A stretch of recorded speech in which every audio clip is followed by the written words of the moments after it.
자, 이 창세기 22장은요, 쉽게 말하면 아브라함이 자기 아들을 하나님 앞에 산채로 갖다 바치는, 제사하는 그 내용들입니다. 그러니 우리가 생각할 때에도 사실 말도 안 되는 그런 제사가 되는 거죠. 물질이 아무리 들은다 할지라도 내 자녀의 목숨을 빼앗아가는 것은 아니지만, 여기서는 아브라함이 그토록 사랑했던 독자, 내가 그토록 사랑했던 독자를 하나님께서 달라고 하니 그것을 실천하는 그 장면이 22장에 나옵니다. 예수 믿는 사람들은 알고 있어요. 이 창세기 22장에 나오는 스토리들은 나중에 예수께서 갈보리산 언덕에서 당신이 십자가에 달려 돌아가심으로써 하나님의 아들을 마치 하나님께 제사하는 그 예표로서 많이 읽혀집니다. 그리고 유대인들도 이 창세기 22장의 구절을, 22장의 이 본문을 굉장히 좋아합니다. 구약 사람들도요. 왜냐하면 여기서 아브라함이 이삭을 잡았던 그 산이 지금 예루살렘에 있는 그 성전에 있는 그 산이거든요. 그러니까 그곳에 늘 갈 때마다 아브라함에 대한 이야기, 아브라함이 하나님께 이삭을 바친 이야기, 그러면서 마침내 아브라함이 승리를 하고서 우리 민족이 이렇게까지, 지금까지 2019년까지 뻗어오고 있다는 그 자부심이 대단합니다. 그런데 그들은 이 예표가 단순히 창세기 22장의 예표로만 끝난다고 생각을 해요. 다시 말하면 예수에 대한 예표라는 거, 예수에 대한 이야기라는 것을 알지를 못합니다. 오늘 새벽에도 말씀을 드렸다시피 유대인들은 하나님이 인간을 위해서 죽는다는 것을 절대로 상상을 못합니다. 말도 안 되는 이야기라고 해요. 또 마찬가지로 이슬람, 같은 유일신을 믿고 같은 보이지 않는 자기들의 어떤 그 신을 믿는 그 이슬람들도 눈에 보이지 않는 하나님이 사람으로 온다는 것 자체도 말이 안 되고, 이것도 말이 안 되고, 그래서 예수가 하나님의 아들이라는 것 일이 처음부터 막히는 겁니다. 하나님이 어떻게 사람으로 올 수 있느냐? 하나님이 하나님으로 와도 충분한데 왜 하나님이 사람으로 오냐부터 이해가 안 되고요. 거기서 더 나아가서 그 사람이 우리를 위해서, 그 하나님이 사람의 모양을 입으신 그 하나님이 우리를 위해서, 우리의 영혼을 위해서 우리의 죄값을 대신 갚으려고 죽는다는 것 자체가 이해를 못합니다. 절대 이해를 못합니다.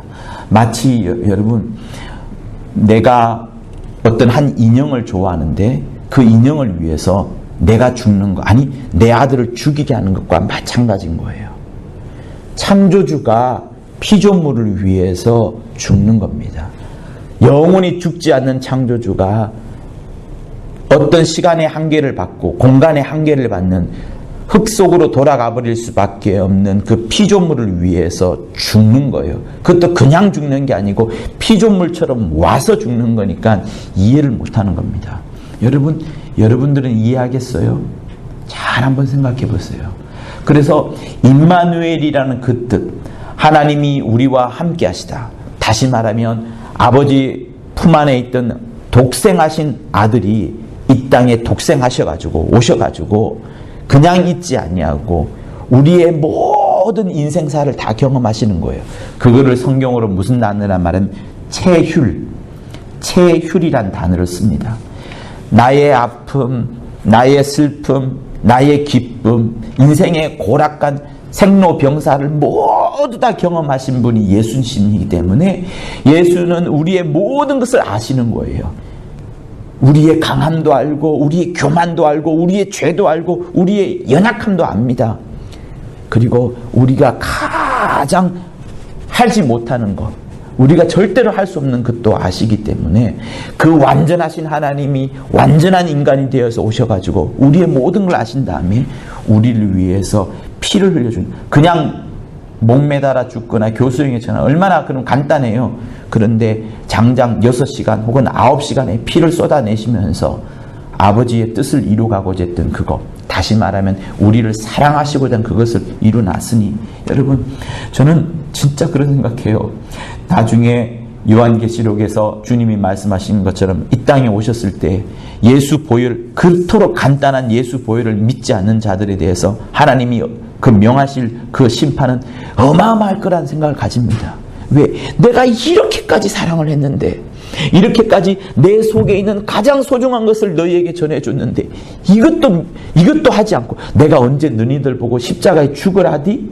언제 내가 너희들 보고 헌신 어마어마하게 많이 하라고 하디? 내가 너희들에게 어떤 종교적인 고행을 너희한테 맡기디? 그냥 예수를 믿어라. 그리고 정말 네가 믿는다면 네 입술로 벌려서 다른 사람에게 나는 예수 믿는다, 예수는 하나님의 아들이다, 그것 말해라. 그 이외의 성경책은 사실 없어요. 나머지 모든 부분들은 다 종교적인 색깔들입니다. 교회는 어떤 곳이냐? 예수를 하나님의 아들로 믿고 나를 구세주로 믿은 다음에 그것을 내 안에 감추어 두는 것이 아니고 말을 하는 거예요. 말을 하는 겁니다. 그래서 이 말을 잘 하려고 하다 보니 내 삶이 바뀌어지고, 왜? 내 삶이 빛과 소금처럼 되어야지 내 말을 더 믿고 신뢰를 할 것이고, 나의 행동이 선한 행동이 나와야지 내 말을 믿어줄 테니까. 다시 말하면 예수가 살아계시구나, 정말 나도 위험할 때, 어려울 때는 이 친구한테 가서 너가 믿는 하나님을 의지하고 너가 부르는 예수 이름을 내가 불러야 되겠다라고 생각할 수 있기 때문에 우리의 삶도 바꾸고 가려고 하는 그겁니다. 그러나 삶보다도 뭐가 중요해요? 예수를 믿는 그 마음 중심에, 내 마음의 중심에 정말 하나님의 이름을 높이고 예수를 믿고 그리고 그것을 말하는 그것, 이게 정말로 중요한 겁니다. 그래서 사랑하는 성도 여러분, 복음 중재자가 되라는 거, 복과 복음의 전달자가 되어야 된다는 거. 나는 절대로 다른 사람에 대해서 악한 말을 하거나 악한 행동을 하는 그것이 아니라, 내가 다른 사람들로부터 법적인 공격을 받고 소송을 받고 위험에 빠졌다 할지라도요, 막기는 막아야 되죠. 그러나 내 마음의 중심에는, 정말 중심에는, 그것이 주님이 보시기에는 어떻게 보면 테스트예요, 여러분. 한국말로 말하면 시험하는 거예요. 주님이 우리를 시험할 수도 있어요.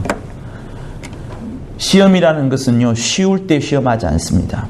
저 남자가 나를 좋아해? 그것은 다른 여자들이 숱하게 있을 때에 그 남자가 흔들리지 않고 나를 좋아하는 고백을 진짜로 할 때, 숱한 여자들 가운데서 나만을 사랑할 때에, 그때에 진짜 그 사람이 나를 좋아하는 것을 알 수 있게 되고 그 시험을 통과한 것이 됩니다. 하나님이 여러분의 신앙을 시험해보지 않을 것 같아요? 테스트해보지 않을 것 같습니까? 두 가지 시험이 있어요. 주기도문에 나오는 시험은 유혹입니다. 나를 시험에 들지 말게 하옵시고 할 때는 나를 유혹의 가운데 빠지지 않도록, 나를 험한 유혹의 함정 속에 빠지지 않도록 하는 것이고, 또 다르게 시험이 나오는데 그것은 테스트를 말하는 겁니다. 하나님께서 사랑하는 자를, 하나님께서 아끼는 자를, 특별히 하나님께서 주의 종들은 반드시 시험을 합니다. 그 시험을 통과해야지 하나님께서 더 많은 것으로, 더 큰 것으로 맡겨주시는 거예요. 자, 여러분 22장 1절을 한번 읽어보세요. 같이 22장 1절 시작. 그 일 후에 하나님이 아브라함을 시험하시려고 그를 부르시되 아브라함아, 그가 가로되 내가 여기 있나이다. 여러분, 지금 이 22장에는 아브라함과 이삭과 여호와의 사자, 하나님 세 존재가 있어요. 그런데 22장 이 앞절에는 누가 있냐 그러면 이삭의 또 다른 형제, 즉 배다른 형제인 하갈의 아들인 이스마엘이 있습니다. 아브라함에게는 역시 이스마엘이 자기 씨예요. 자기 씨예요. 그러나 약속하신 여자의 아들, 곧 사라의 아들이 아니라 하갈이란 종의 아들입니다. 아브라함 입장에서는 이스마엘도 귀해요. 사랑스러워요. 비교하지 수는 없겠지만 사랑스럽습니다. 그리고 여러분들도 알다시피 하나님께서 하갈의 그 원통함을 들으시고 이스마엘과 하갈을 보호하시고 그들로 하여금 큰 민족을 이루게 하는 장면이 22장 앞절에 나옵니다. 그러니 지금 아브라함 앞에 어떤 상황인가 하면 아브라함이 가족을 이루어가지고 사라와 이삭이 있고 하갈과 이스마엘 이렇게 5명이 살고 있어요. 예를 들면 5명이 살고 있는데 하갈과 이스마엘을 쫓아보냅니다. 그리고 나서 유일하게 남은 것이 사라와 이삭, 자기 부인과 아들 이삭이 남아 있어요. 그런데 하나님께서 이때에 시험을 하시는 겁니다. 여러분, 창세기 12장에 11장까지는 창세 요리가 나오면서 인류의 죄악, 타락된 양상들이 잔뜩 나오고 마침내 하나님께서 아브라함과 약속을 합니다. 내가 너로 복의 근원이 될 테게 할 테니까 너는 뭇 열방들에게 복을 전하라. 그리고 누구든지 너를 저주하면 내가 그를 저주할 것이고 누구든지 너에게 축복하면 내가 그를 축복할 것이다 라고 말씀하시면서 하나님이 아브라함과 약속을 해요. 그리고 네가 가려고 하지 말고 내가 지시할 땅, 우리가 어떤 특정 지역으로 가려면 핸드폰에서 내비를 켜고 딱 찍지 않습니까? 목적지가 있어요. 그런데 하나님은 목적지 정해주지 않습니다. 내가 지시할 땅으로, 지시한 땅이 아니라 앞으로 지시할 땅으로 갈 것이니 너는 일단 떠나라 이렇게 말씀을 하십니다. 자, 그러면서 아브라함을 이끌어가는데 하나님이 분명히 나에게 자손을 주시고 그 자손을 통해서 수많은 그 민족을 이룰 것이라 라고 약속을 하셨는데 하나님께서 22장 1절에서 시험을 하시는 거예요. 1절에서 시험을 하시는 겁니다. 모든 사람들을 다 제거하고 하갈과 이스마엘을 제거하고 그 다음에 사라도 내려놓고 네가 이삭을 죽이느냐 죽이지 않느냐, 이삭을 바치는 그 일에 순종하는지 않느냐라는 것을 테스트하십니다. 여러분 한번 생각해 보세요. 분명히 하나님께서 내게 약속하셨어요. 약속하셔서 이삭은 분명히 나의 자손, 하나님이 주신 약손이라는 것이 분명합니다. 그런데 하나님께서 이삭이라는 것을 바치는지 안 바치는지를 하나님께서 테스트를 하시는 거예요. 그러면 여러분, 나는 테스트하지 않을까요? 여러분은 테스트하지 않겠습니까? 그냥 신앙생활이 왔다 갔다 하면 왔다 갔다 하면 이게 천국과 지옥을 왔다 갔다 하면 당연히 하나님이 이 사람은 쓰지 않을 터이니까 하나님이 테스트하지 않을 겁니다. 그런데 내가 쓸 사람이야, 내가 50년 이상 쓸 사람이야, 내가 몇 년 동안 쓸 사람이야 하면 분명히 나를 배신하지 않는 자임을 확인해 보시려고 주님이 테스트를 하시는 겁니다. 그것을 22장 1절에서 말씀을 하시는 거예요. 그러면 여러분, 하나님이 과연 나에게 무엇을 테스트해 보실까요? 하나님이 신실한 여러분이라고 했을 때, 하나님이 여러분을 쓴다고 하셨을 때 여러분의 무엇을 테스트해 보실까요? 내가 돈 드리느냐 안 드리느냐 테스트해 볼까요? 아니면 내 머리가 똑똑하냐 안 똑똑하냐, 내가 수학 성적에서 100점 맞느냐 90점 맞느냐를 테스트해 볼까요? 아니면 어학에 있어서 천재냐 안 천재냐를 테스트해 보실까요? 아니면은 내가 어떤 재능에 있어서 엄청난 천재적인 재능이 있다, 이거를 테스트해 보실까요? 하나님은 무엇을 테스트해 보실까요? 그거를 나는 여러분이 생각해 봤으면 하는 겁니다. 하나님은 우리에게 다른 것을 테스트해 보지 않아요.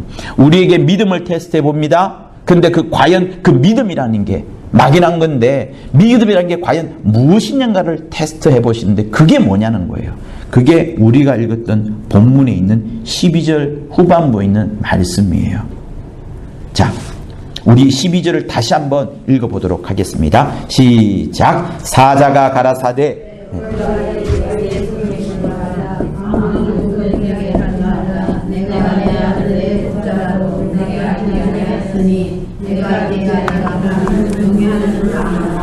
네, 뭐가 나와요? 경외가 나오죠.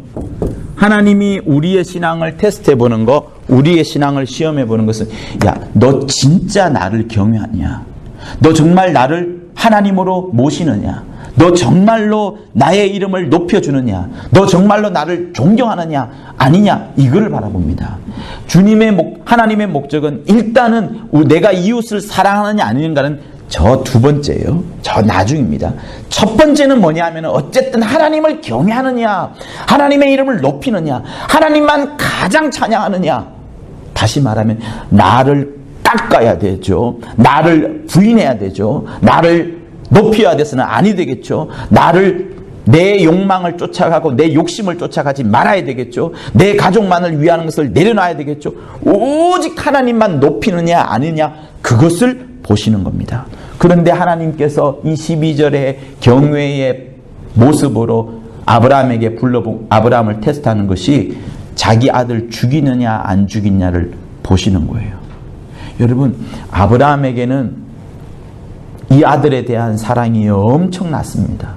왜? 여러분, 80세에 독자를 얻었어요. 그냥 얻은 것도 아니죠. 자기는 얻으려고 할 생각도 안 했습니다. 아브라함은 어땠냐면 하나님, 심지어 이스마엘도 원하지 않았어요. 자기에게 훌륭한 종이 있는데 이 종한테 내 가산을 다 넘겨주고 내 유업을 이어나가도록 하면 됩니다. 저는 내 씨가 아니어도 되고 내 일만 잘하면 됩니다 하면서 자기 종 중에 그 나이 늙은 위대한 종이 있는데 그 종에게 맡기겠습니다 했는데 하나님께서 꾸지람했죠.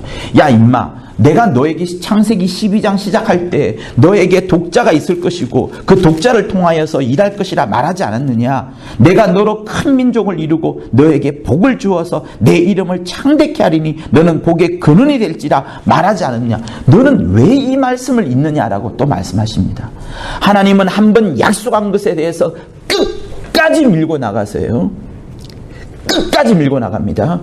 주님이 이 땅에 오셔서 마지막 하신 말씀은 뭐냐면 이 천국 복음이 모든 민족에게 전파되리니 이 복음이 모든 민족에 증거되기 위하여 그제서야 끝이 나리라 하신 것처럼 세상 끝날은 언젠가 하면 하나님의 복음이 전해지느냐. 그러니까 하나님은 늘 눈동자 보듯이 누굴 보느냐 하면은요, 저 사람이 역경 속에서도, 저 사람이 어려운 환경 속에서도, 저 사람이 가장 힘든 상황 속에서도 그의 입술이 하나님을 말하고 그의 입술이 복음을 전하는 그것을, 정말 그래서 우리 입술이 정말 중요한 거예요. 남을 축복하는 말이 충만해야 되고 남에게 예수 이름을 말하는 것이 정말로 중요한 것이 바로 여기에 있습니다. 주님의 끝날, 주님의 관심사는 여기에 있는 거예요. 마찬가지로 그래서 주님은 계속해서 복음 전하는 것이 자기의 사명으로 알고 성령을 계속 부어주시면서 이 일을 하시거든요.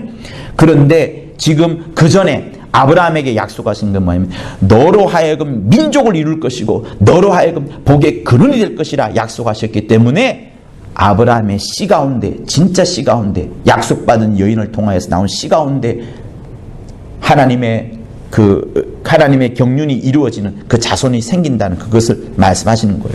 그 과정에 있으니까 아브라함은 여전히 갈등이 있는 겁니다. 간밤에 분명히 하나님께서 자식을 바치라고 했는데 여러분 얼마나 두렵고 떨리겠어요. 여러분 생각해 보세요. 분명히 하나님께서 약속하신 자녀이고 이스마엘도 쫓아보냈어요. 아브라함에게는 단 한 명밖에 없습니다. 이삭밖에 없어요. 그러면 이삭만 골똘히 바라볼 수밖에 없고 하나님이 주신 선물이니까 사랑스러워요, 사랑스럽지 않아요? 얼마나 사랑스럽겠습니까? 자식도 사랑스럽고 독자도 사랑스러운데 이 자식과 이 독자가 심지어 하나님이 약속하신 거니까, 하나님이 주셨다고 약속하신 거니까 얼마나 소중해요. 그러니 이 독자를 절대로 죽이면 안 되는 겁니다. 이 독자를 아껴야 되는 것이고 이 독자를 모든 사람으로부터, 이스마엘로부터도 하갈로부터도 저 이방인인 사람으로부터도 계속 보호해야 되는 게 아브라함이 사명일 수 있거든요. 그런데 하나님께서 아브라함을 시험하시는 거예요. 왜? 너 진짜 나를 경외하냐? 네가 정말 그렇게 사랑하지? 너의 독자지? 내가 약속까지 했잖아. 그런데 그를 죽여라 하는 그 하나님의 마지막 말까지 들어야 되니 얼마나 무섭겠어요. 여기에 엄청난 갈등이 있는 겁니다. 여러분들이 아무리 많은 고민과 갈등을 한다 할지라도 헌신을 앞두고서 내가 조금 할까 조금 더 할까 하는 그런 고민 속에 있는 것보다도 여러분 이 고민이 더한 겁니다. 왜? 그냥 단순히 아들을 죽이는 게 아니에요. 하나님의 약속을 하셨는데 그 약속을 끊어내야 하니 얼마나 큰 갈등과 번민이 있겠습니까? 그런데 아브라함은 마침내 순종을 하는 거예요. 그래서 3절에 이제 아브라함이 아침에 일찍 일어나서 나귀의 안장을 채우고요. 두 사환과 같이 갑니다. 재밌는 게 두 사환과 함께 아들을 데리고 이제 떠나는 겁니다. 그런데 자, 우리 5절을 한번 읽어보도록 하겠습니다. 5절 시작.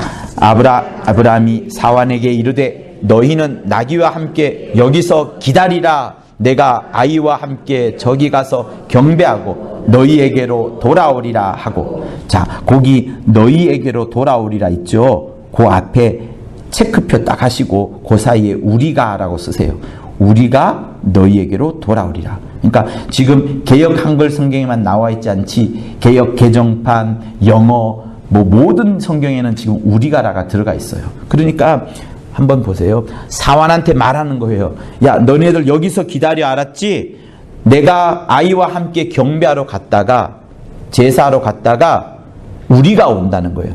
내가 온다는 것이 아니고, 아브라함 혼자 온다는 것이 아니고 아들과 함께 우리가 너희에게로 돌아오리라 라고 되어 있습니다. 그러니 아브라함은 지금 한번 보세요. 여기가 시몬의 표현에 의하면 70km가 되고요.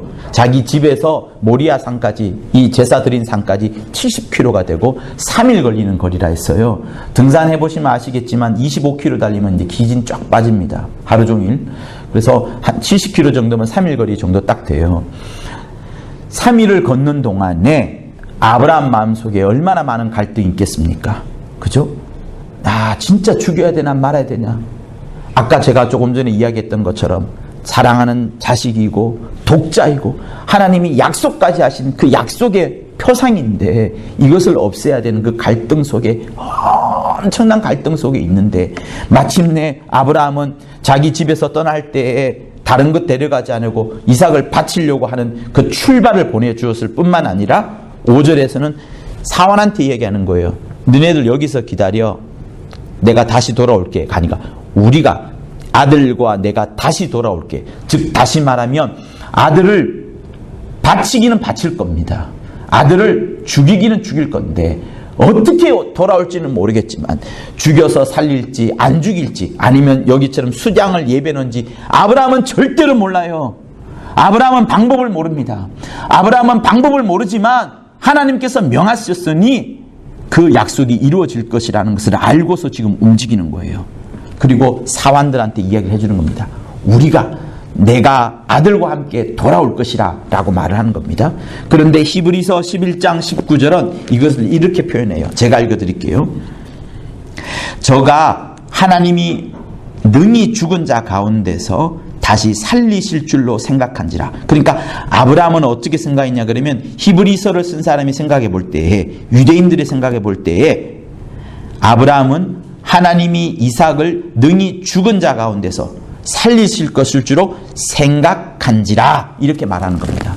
그러니 히브리서를 쓴 유대인들이 아브라함을 입장을 창세기 22장에 있는 것을 생각해 볼 때 아브라함은 당연히 아들을 죽일 것이다 생각을 했던 것이고, 아브라함은 아들을 죽이지만 하나님께서 다시 살려내실 것이다.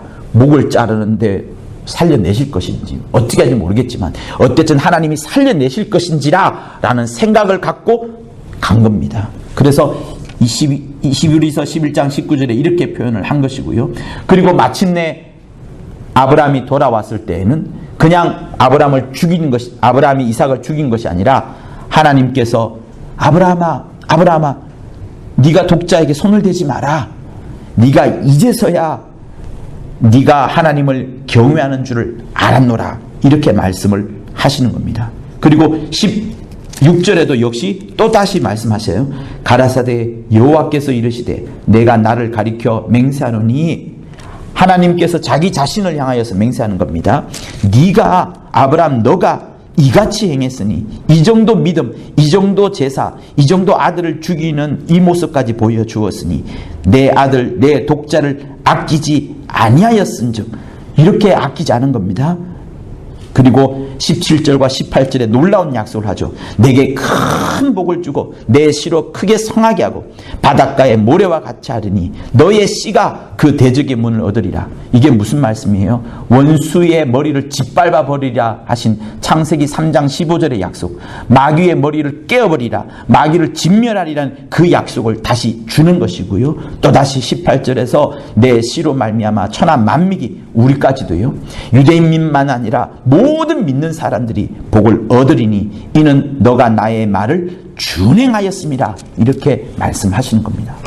그래서 자, 1절에서 하나님이 아브라함을 테스트하는 거예요. 네가 나를 경외하느냐 아니냐, 정말 하나님의 이름을 높이느냐 아니느냐. 그런데 하나님께서 이 경외의 모양으로서 장치를 주시는 거예요. 아들을 딱 테스트를 맡기는 겁니다. 근데 그 아들도 그냥 아들이 아니고 하나님이 주신 아들이에요. 약속으로 주신 아들입니다. 하나님이 약속으로 주신 건데 그 약속을 어겨야 되는 엄청난 그런 시험 속에 있는데 마침내 이거를 통과한 겁니다. 그리고 나서 하나님이 예비해 놓으신 거 뭐냐면 거기 14절, 13절에 숯불에 수양이 보이고 14절에 여호와 이레가 나오는 거예요. 이레가 무슨 뜻이에요, 여러분? 준비, 네, 준비하다는 뜻입니다. 여러분, 한번 보세요. 하나님이 우리를 시험하시고요. 그리고 시험하는 것은 무엇을 시험하냐? 네가 정말로 나를 믿느냐? 다른 어떤 사람보다, 다른 어떤 존재보다, 너의 물질보다, 너의 학벌보다, 너의 명예보다, 너의 가문보다, 다른 어떤 것보다도, 네가 하루 중에 가장 많이 생각하는 그것보다도 더 나를 높이느냐? 정말로 나를 찬양하느냐? 나만을 바라보느냐? 네 모든 것 다 죽일 수 있느냐? 너를 부인할 수 있느냐? 네 자식도 부인할 수 있느냐? 여러분, 그래서 우리 삶 가운데 하나님보다 더 앞선 것이 있다면 그것은 죄악이 되는 것이고요. 하나님보다 더 앞선 것이 있다 그러면, 만약에 그가 하나님의 일을 할 자라면 하나님이 그것을 시험하십니다. 어쩔 수 없어요. 어쩔 수 없습니다. 반드시 그렇게 됩니다. 하나님은 엘리야를 그렇게 시험하였고, 다윗을 그리 시험하였고, 사드락, 메삭, 아벳노고처럼 그 다니엘도 시험을 하셨어요. 시험하지 않는 대상이 없습니다. 오히려 시험 속에 들어가서 죽더라도 하나님께서는 그의 영혼을 사셔서 그의 영혼을 축복하시는 분이 하나님이신 거예요. 그래서 우리 모든 사람들을 하나님이 늘 보시는 것이 뭐냐?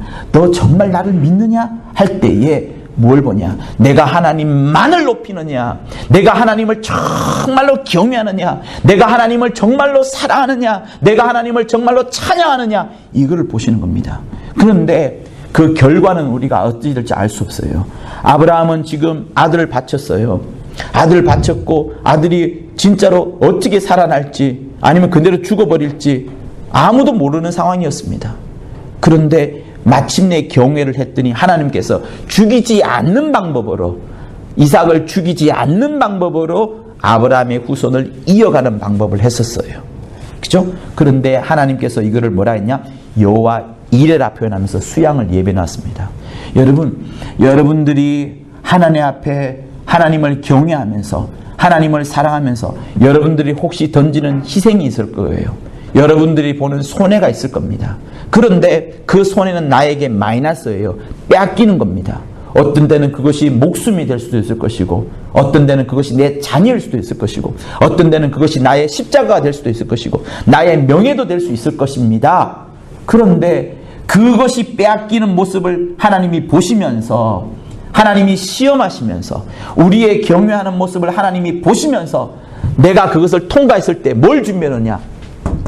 이래 하나님이 준비해 놓으신 것이 있다는 거예요. 여러분, 저는 이것이 우리 모든 사람들의 신앙생활을 보시는 하나님의 방법이라 봐요. 그리고 요한계시록에 나오는 7교회를 하나님께서 테스트하시고 돌아보신 것 역시도 저는 이 속에 있다라고 보는 겁니다.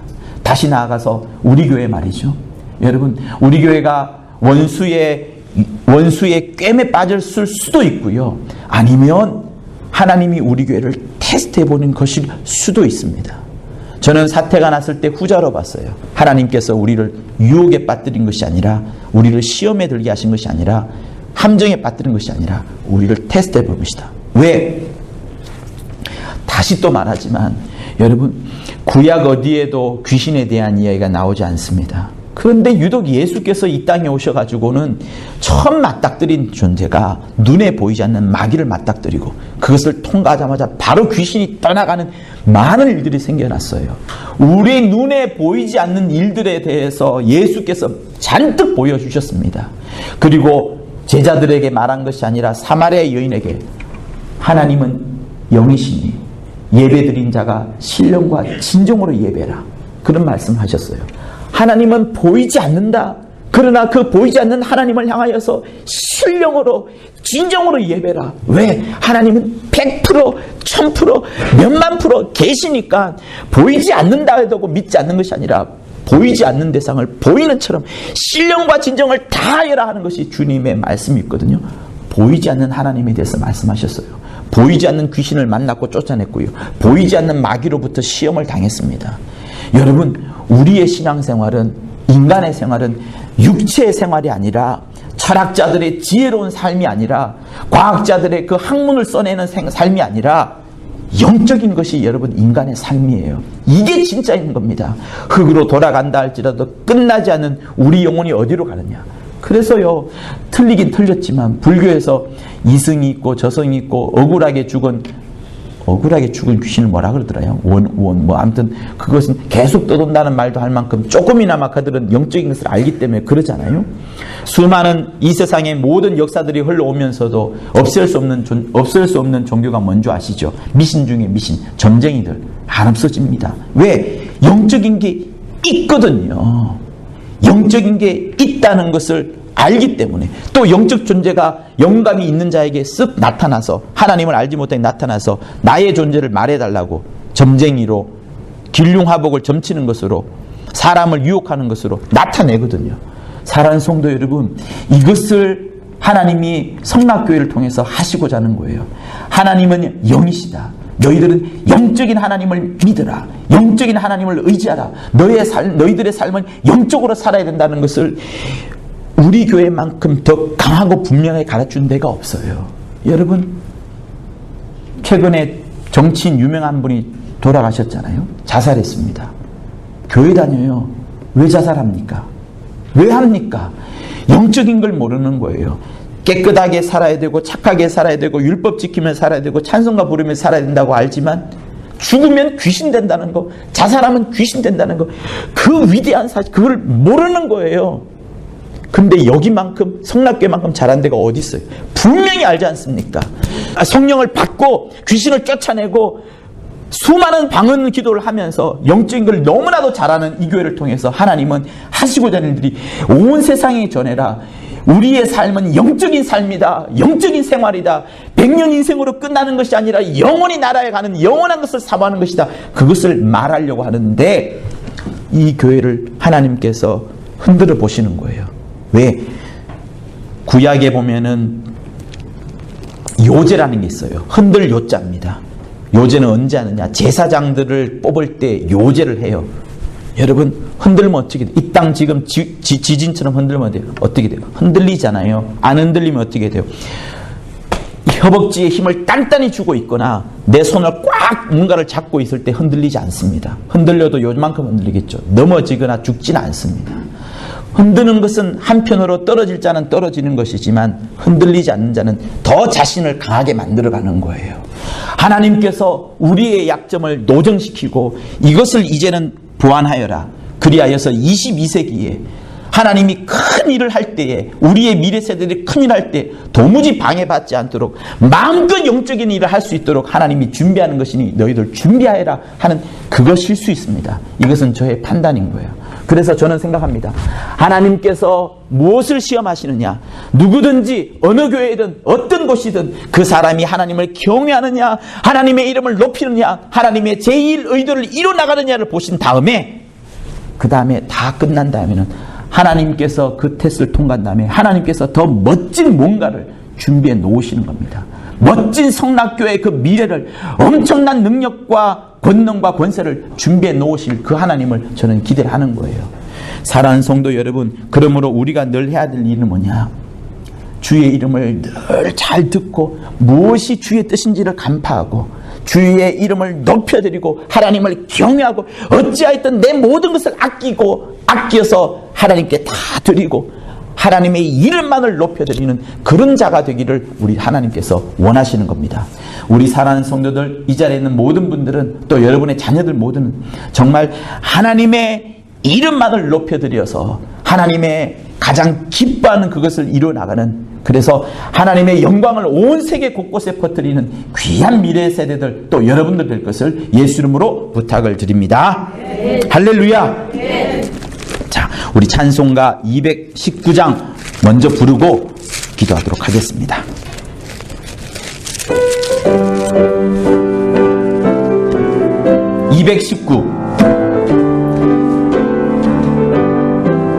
주의 음성을 내가 들으